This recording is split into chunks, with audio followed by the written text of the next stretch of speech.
மணி, இது தீர்ப்பை எப்படி பார்க்குறீங்க? தீர்ப்பினுடைய அம்சங்கள் அப்படின்னு முக்கியமாக சொல்லப்பட வேண்டிய விஷயங்கள் அப்படின்னு. அற்புதமான தீர்ப்பு.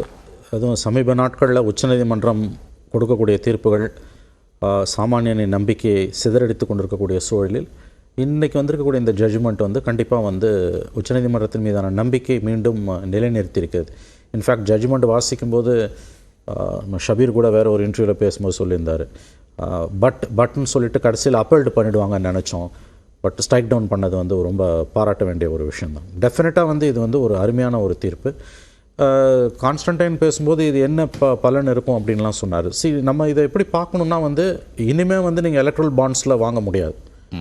கடந்த காலங்களை பற்றி பேசும்பொழுது நீங்கள் வந்து கான்ஸ்டியூஷனல் பெஞ்சஸ் வந்து அன்கான்ஸ்டியூஷனலும் ஸ்ட்ரைக் டவுன் பண்ணும்போது யாருக்கு எந்த காலத்தில் தண்டனை கொடுத்துருக்காங்க, அந்த ப்ரொசீஜர் அந்த ப்ராக்டிஸ் வந்து நம்ம சிஸ்டத்தில் கிடையாது.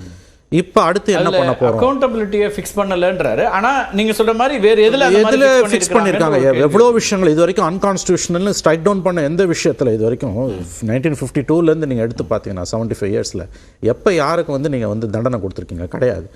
ரெண்டாவது, ரெட்ராஸ்பெக்டிவ் எஃபெக்டில் நம்ம எதையும் பண்ண போகிறதும் கிடையாது. வாட் நெக்ஸ்ட்ன்றதை மட்டும்தான் நம்ம பார்க்க முடியும். இனிமேல் வாங்க முடியாது. அந்த அளவில் அதை பாராட்ட வேண்டிய விஷயம். நான் 3 வாரத்துக்குள்ளே எஸ்பிஐ வந்து இசிக்கு எலெக்ஷன் கமிஷனுக்கு கொடுக்கணும்னு அவங்க சொல்லியிருக்காங்க. இது வரைக்கும் வாங்கினதை வெளியில் தெரிவிக்காமல் இருந்ததுக்கு ஜோதி சொன்ன மாதிரி வந்து கான்ஸ்டியூஷனலி அதுக்கு ப்ரொவிஷன் கிடையாது, லீகல் ப்ரொவிஷன் கிடையாது, கொடுக்காமல் இருந்தீங்க. நான் என்ன கேட்குறேன், எல்லா பொலிட்டிக்கல் பார்ட்டிஸும் யாரெல்லாம் எலக்ட்ரல் பாண்ட்ஸில் காசு வாங்கினாங்களோ எல்லாருமே எதுக்கு நீங்கள் 3 வாரம் வரைக்கும் வெயிட் பண்ணுறீங்க? Why don't you declare?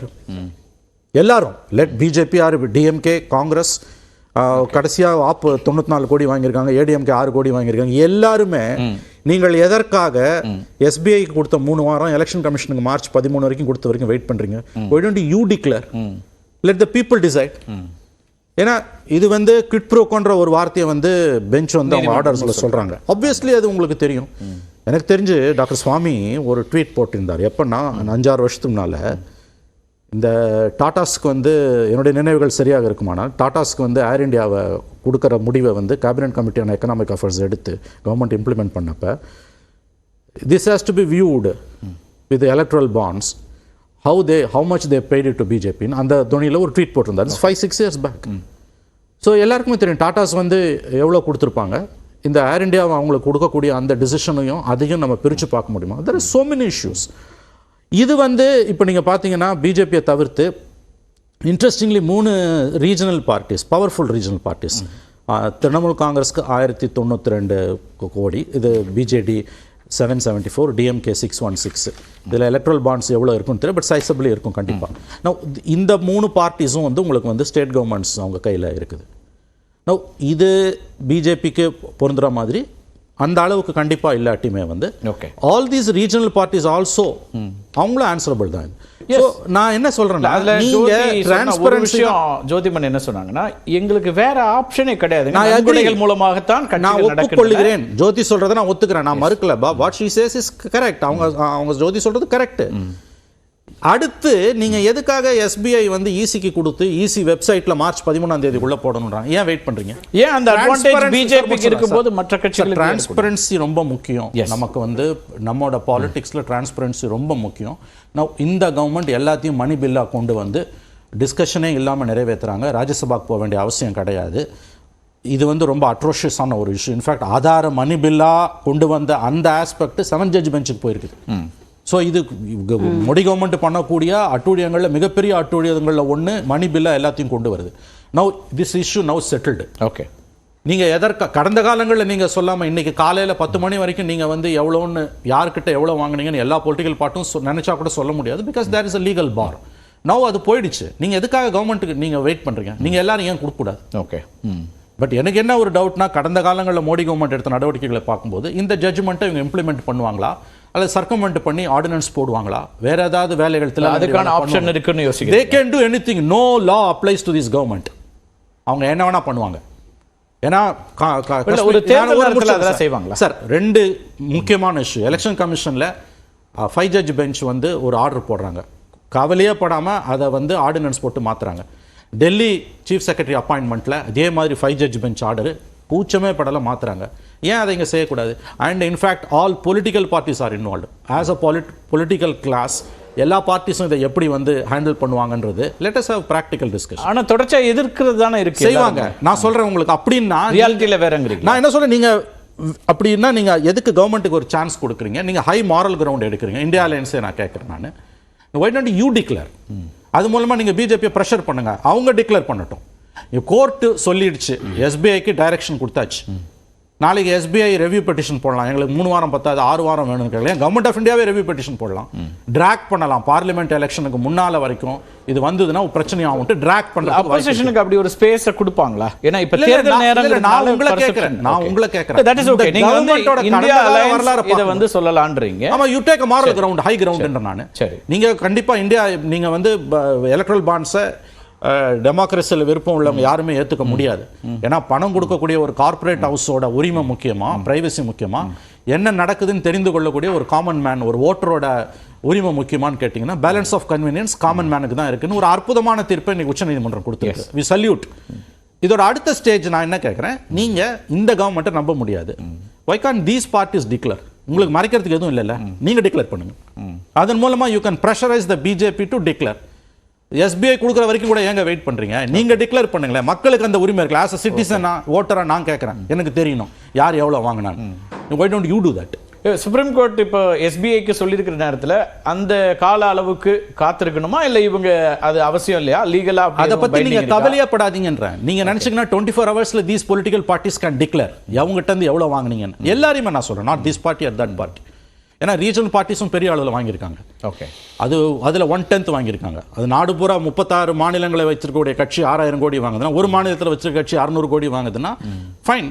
Okay, let us have a டிபேட்ன்ற நான். மக்கள் முடிவு பண்ணட்டும். நீங்க ஏன் அதை பொது வெளியில வைக்க கூடாதுன்ற நான். நீங்க எதுக்காக நீங்க சொல்ற ஒரு முக்கியமான புள்ளி, எதிர்க்கக்கூடியவர்களும் முதல்ல நீங்க வைங்க, பிரஷர் கொடுங்கன்றீங்க. ஆனா இதை தொடங்கிய இடத்துல இருந்து அது கேள்விக்குள்ளாக்கப்படணுமா? அது அன்கான்ஸ்டிடியூஷனல் உச்சநீதிமன்றம் சொல்லியிருக்கக்கூடிய விஷயங்கள் மீது அதிகமா பேச வேண்டியிருக்கா? நீனும் சேர்ந்து தான் பண்ணியிருக்கேன்னு அது சமமா போகுதா? சமமா இல்லை, நான் சமமா பார்க்கல. ஏன்னா அவங்க ஒரு விஷயத்தை அவங்க வந்து மணி பில்லா கொண்டு வந்து டிஸ்கஷனே இல்லாமல் see what happened was atrocious.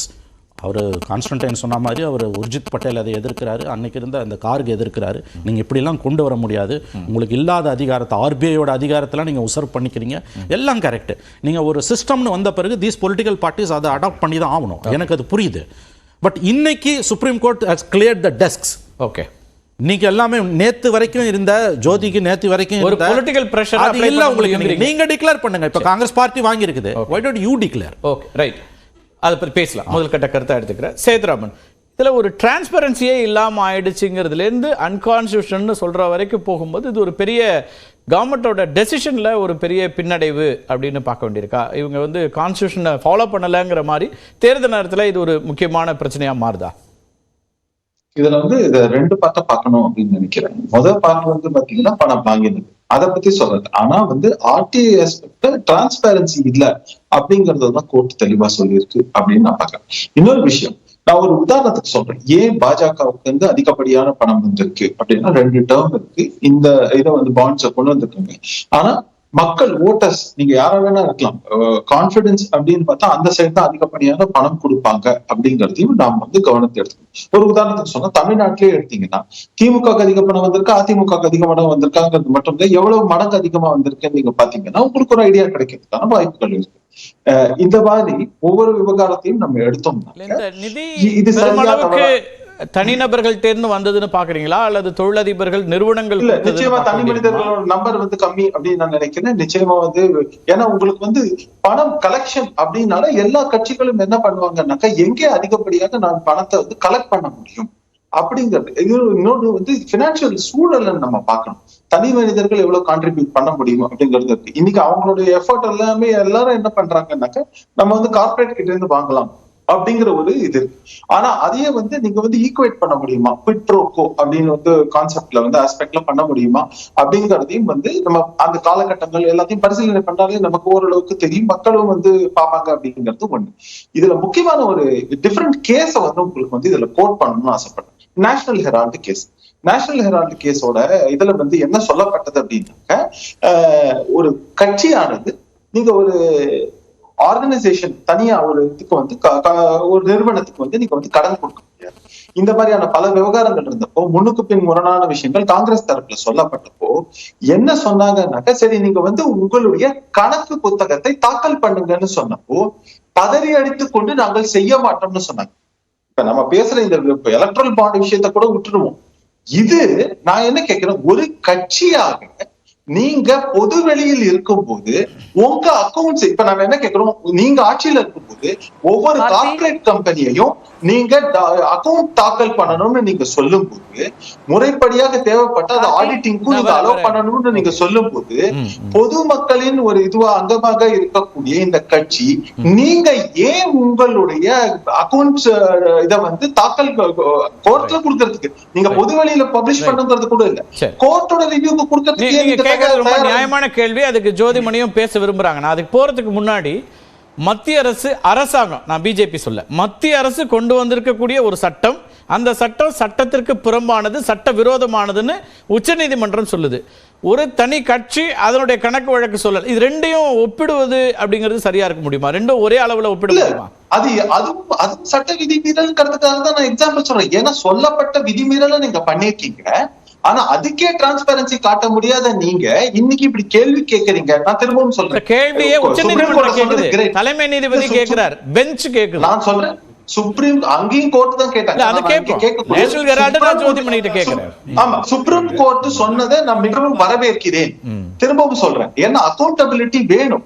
நீங்க வந்து காமன் ஆஸ்பெக்ட், பொதுவெளி அப்படின்னு வந்துட்டோம்னா, மக்கள் ஜனநாயகம்னு பேச ஆரம்பிச்சோம்னா, இங்கே வெளிப்படைத்தன்மை இல்லாமல் ஜனநாயகம் பாதுகாக்கப்படாது. இதை நான் வந்து இன்னைக்கு நான் கோர்ட் வேடிக்கை வந்ததுனால சொல்லல, நாம வந்து பல வருடங்களாக விவாதித்துக் கொண்டிருக்கிறோம். நான் எல்லா விவாதத்திலும் சொல்லியிருக்கிறது வந்து I am completely against this electoral இது பில்லுங்கிறதுக்காக நான் சொல்லியிருக்கேன். இந்த மாதிரி எலக்ட்ரல் பாண்ட்ஸ், இந்த மாதிரி ஒவ்வொரு விவகாரத்திலையும் நம்ம பார்க்க வேண்டியது என்னன்னா, ஜனநாயகத்துக்கு என்ன. மணி சார் கரெக்டா கேட்டார், நீங்க ஏன் வெயிட் பண்றீங்க? நீங்க சொல்றீங்க இல்லையா, அந்த ரெஸ்பான்சிபிலிட்டி ஃபிக்ஸ் பண்ண மாட்டேங்கிறீங்க. மணி சார் சொல்றது தன்மை வேற, நீங்க சொல்றது தன்மை வேற. இல்ல நான் ஆளுங்கட்சிக்கு ரெஸ்பான்சிபிலிட்டி ஃபிக்ஸ் பண்ணலங்க. நீங்க இங்க குற்றம் சுமத்துபவர்கள், நீங்க தான் வந்து இங்க நாங்க வந்து குற்றம் சுமத்தி இருக்கோம் அப்படின்னு சொல்லும்போது நீங்க உங்க சைடு இன்னும் கிளியர் பண்ணுங்கன்னு நான் சொல்றேன். நான் பாஜக, நீங்க சொன்ன கருத்து ஜோதிமணி மறுப்பு சொல்ல விரும்பினாங்க, கேட்டுட்டு திரும்ப வர